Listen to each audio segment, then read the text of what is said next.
بسم اللہ الرحمن الرحیم الحمدللہ ہمارا مسند امام اعظم ابو حنیفہ رحمۃ اللہ تعالی علیہ کا سبق چل رہا تھا، اور ہم کتاب الحج پڑھ رہے تھے۔ تو گزشتہ سبق کے اندر ہم نے پڑھا کہ بھائی احرام کے اندر کون کون سے کپڑے بندہ پہن سکتا ہے، کون کون سی چیزیں پہن سکتا ہے، کون سی چیزیں نہیں پہن سکتا۔ اسی طرح خوشبو کے حوالے سے ہم نے دو احادیث پڑھی۔ تو آگے جو احادیث آ رہی ہیں ان کے اندر حج تمتع کا ذکر ہے، یعنی آپ کو کل والے درس کے اندر یہ بھی بتایا تھا کہ حج تمتع کسے کہتے ہیں، حج مفرد کسے کہتے ہیں، حج کران کسے کہتے ہیں۔ حج کی تین اقسام ہیں: حج مفرد، حج کران، حج تمتع۔ تو ان کی تعریفات آپ وہاں سے اس لیکچر سے یاد کر لیجئے گا، اور آج ہم اس کے متعلق احادیث پڑھتے ہیں۔ بسم اللہ الرحمن الرحیم۔ ان ابی الزبیر ان جابر ان النبی صلی اللہ علیہ وسلم امر اصحابہ ان یحلوا من احرامهم بالحج ویجعلوها عمرۃ۔ کہ ابو زبیر سے روایت ہے، وہ حضرت جابر سے روایت کرتے ہیں کہ نبی کریم صلی اللہ علیہ وسلم نے اپنے صحابہ کرام کو حکم دیا کہ وہ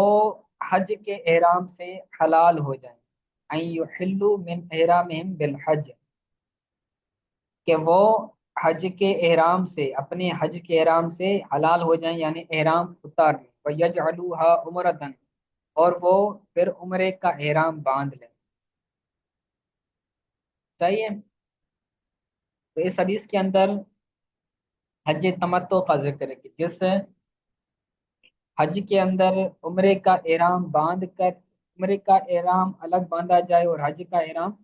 الگ باندھا جائے، اس کو حج تمتع کہتے ہیں۔ اور اگر ایک ہی احرام کے اندر حج بھی کیا جائے اور عمرہ بھی کیا جائے تو اس کو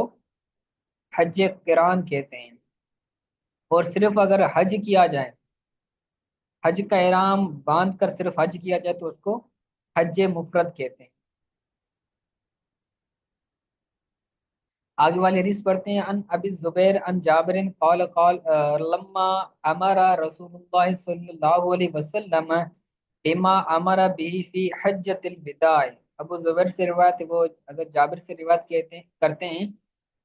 وہ حضرت جابر رضی اللہ تعالیٰ فرماتے ہیں کہ جب نبی کریم صلی اللہ علیہ وسلم نے اس بات کا حکم دیا تھا جو حجۃ الوداع میں تھی، یعنی نبی کریم صلی اللہ علیہ وسلم نے حجۃ الوداع فرمایا تھا،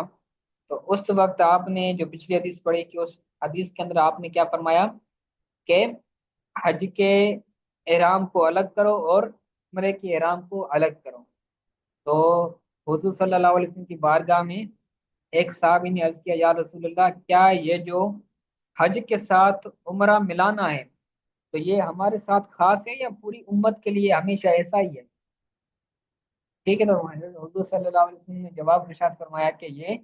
ہمیشہ کے لیے، یعنی جب بھی بندہ کوئی حج کرنا چاہے تو اس طرح حج کر سکتا ہے۔ تو کہتے ہیں قال سراقۃ بن مالک، سراقہ بن مالک نے حضور کی بارگاہ میں عرض کیا، یا رسول اللہ صلی اللہ علیہ وسلم اخبرنا عن عمرتنا، کہ جو ہم نے عمرہ کیا حج کے ساتھ اس کے بارے میں ہمیں بتائیں کہ کیا لنا خاصتاً ام للابد، کہ یہ ہمارے ساتھ خاص ہے یا پھر ہمیشہ کے لیے ہے، یہ ہمیشہ بندہ کر سکتا ہے اس طرح۔ سرکار نے فرمایا قال ہی العبد ہی للعبد عبد، سرکار نے فرمایا یہ ہمیشہ کے لیے ہے، یعنی جب بھی بندہ ایسا کرنا چاہے تو کر سکتا ہے۔ تو اس سے کون سا حج مراد ہے؟ حج تمتع۔ آگے حدیث بات کے ان الحیثم ان رجل ان عائشہ، حیثم سے روایت ہے، وہ ایک بندے سے روایت کرتے ہیں، اور وہ بندہ حضرت عائشہ صدیقہ رضی اللہ تعالی عنہا سے روایت کرتے ہیں۔ آپ کہتے ہیں کہ انہا قدمت وہی متمتعۃ، متمتعۃ، کہ آپ رضی اللہ تعالی عنہا عمرہ آئی، حرم کے اندر آئی، انہا قدمت، کہ آپ حدود حرم میں آئی، وہی متمتعۃ، اس سال میں کہ آپ کا ارادہ تھا حج تمتع کرنے کا، وہی حائضۃ، اس حال میں کہ آپ حائزہ تھے، یعنی آپ آپ رضی اللہ تعالیٰ عنہا کو حیض آ گیا تھا۔ فَأَمَرَهَا النَّبِيُّ صلی اللہ علیہ وسلم فَرَفَضَتْ عُمْرَتَهَا، پھر نبی کریم صلی اللہ علیہ وسلم نے کیا کہ آپ اس کو ترک کر دیں، تو آپ رضی اللہ تعالیٰ عنہا نے اپنے عمرے کو ترک کر دیا۔ تو اس حدیث سے یہ ثابت ہو رہا ہے کہ اگر ایسی کنڈیشن ہو جائے عورت کے حوالے سے کہ اس کو مینسز وغیرہ آ جائیں دوران عمرہ، تو وہ عمرے کو چھوڑ دے گی، پھر اس کے اوپر کفارہ ہوگا، وہ کفارہ ادا کرے گی، کیونکہ عمرے کے اندر طواف کرنا ہوتا ہے اور طواف بیت اللہ میں ہوتا ہے، اور بیت اللہ میں حائضہ عورت کے آنے سے منع کیا گیا ہے کہ بھائی حائضہ عورت نہ آئے، قرآن کی احادیث موجود ہیں۔ صحیح ہے، اس لیے جب بھی بندہ یا بندی اس کنڈیشن میں ہو جائے تو پھر وہ عمرہ ترک کرے گی اور پھر کفارہ ادا کرے گی۔ عن حماد عن ابراہیم عن الاسود عن عائشہ، حماد سے روایت ہے، وہ حضرت ابراہیم سے روایت کرتے ہیں اور وہ حضرت اسود سے روایت کرتے ہیں، اور وہ حضرت عائشہ صدیقہ رضی اللہ تعالی عنہا سے روایت کرتے ہیں۔ وہ کہتے ہیں کہ انہا قدمت متمتعتن، کہ وہ حالت وہ حج تمتع کرنے کی نیت سے آئی تھی، قدمت یعنی آئی تھی، متمتعتن حج تمتع کرنے کی نیت سے، وہی حائزتن اس حال میں کہ آپ کو مینسز آ گئے تھے، فامرها رسول اللہ صلی اللہ علیہ وسلم، پھر نبی کریم صلی اللہ علیہ وسلم نے ان کو حکم فرمایا کہ آپ یہ عمرہ ترک کر دیں۔ فرفدت عمرہ تھا، تو آپ رضی اللہ تعالی عنہا نے عمرہ ترک کر دیا، چھوڑ دیا، وسطنفل تل حج، اور پھر حج کا احرام باندھ لیا، حتی اذا فرغت من حجها، یہاں تک کہ آپ رضی اللہ تعالی عنہ حج سے فارغ ہوئی، امرہا ان تصدر الى التنعیم ما اخیہا عبد الرحمن، پھر نبی کریم صلی اللہ علیہ وسلم نے آپ رضی اللہ تعالی عنہ کو حکم فرمایا کہ آپ اپنے بھائی حضرت عبد الرحمن کے ساتھ مقام تنعیم پر جا کر ٹھہریں، امرہا ان تصدر یعنی ٹھہریں، التنعیم مقام تنعیم پر، ماخیہ عبد الرحمن اپنے بھائی عبد الرحمن کے ساتھ۔ صحیح ہے، تو اسی کے اندر ذکر ہے کہ جب ایسی صورتحال ہو جائے تو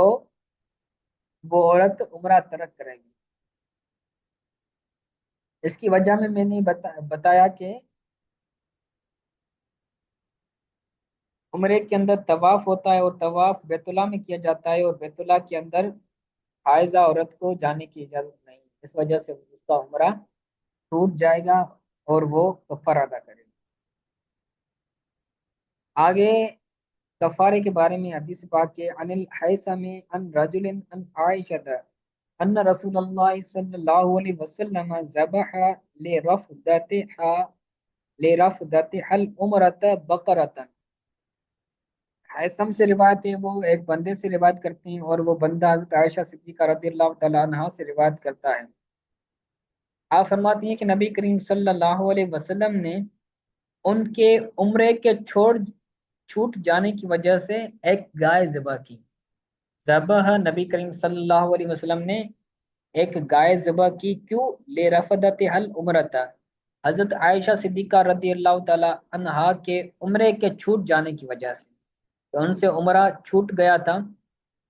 اس وجہ سے آپ صلی اللہ علیہ وسلم نے کفارے کے طور پر ایک گائے ذبح فرمائی۔ ان عبد الملک ان ربعی بن حراش ان عائشہ رضی اللہ تعالی عنہا ان النبی امر لرفدها العمرۃ بدم، نبی کریم صلی اللہ علیہ وسلم نے حضرت عبد الملک سے روایت ہے، وہ ربعی بن حراش سے روایت کرتے ہیں اور وہ حضرت عائشہ صدیقہ رضی اللہ تعالی عنہا سے روایت کرتے ہیں، نبی کریم صلی اللہ علیہ وسلم نے حضرت بی بی عائشہ صدیقہ رضی اللہ تعالی عنہا کا عمرہ چھوٹ جانے کی وجہ سے قربانی کرنے کا، دم مطلب قربانی کرنے کا حکم ارشاد فرمایا۔ تو اس سے یہ ثابت ہوتا ہے کہ بند اگر ایسی کنڈیشن ہو جائے تو اس سے کفر لازم ہوگا اور دم دینا یہ لازم ہو جائے گا۔